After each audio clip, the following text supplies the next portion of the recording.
नमस्कार दोस्तों, राधे राधे। खेसारी लाल यादव की प्यारी पत्नी चंदा देवी, आप लोग इस वीडियो के स्क्रीन पे देख सकते हैं कि कितना धूमधाम से छठ पर्व मना रही है, जिसके वजह से खेसारी अपनी पत्नी को बहुत ही ज़्यादा प्यार करते हैं।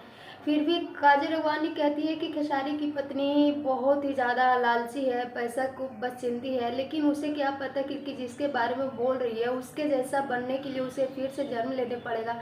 शायद तब भी खेसारी की पत्नी जैसा काजल राघवानी नहीं बन सकती, क्योंकि खेसारी की पत्नी बहुत ही ज़्यादा प्यारी के साथ साथ बहुत ही ज़्यादा संस्कारी है। चाहे वो कोई भी पर्व हो, कभी भी छोड़ती नहीं। आज छठ पूजा देखिए, वो कहीं घाट पे दूर नदी पे नहीं जा पाई, फिर भी अपने मुंबई वाले बंगले के घर में एक छोटा सा नदी बना करके वहीं छठ पर्व बहुत ही धूमधाम से मनाया। और आजकल की लड़कियों को सीखना चाहिए। दोस्तों, आप सभी की क्या राय है? काजल राघवानी के संस्कार अच्छी है या फिर खेसारी लाल यादव की प्यारी पत्नी चंदा देवी के? कमेंट सेक्शन में जरूर बताइएगा और ऐसे ही सपोर्ट करते रहिए। Thank you, love you.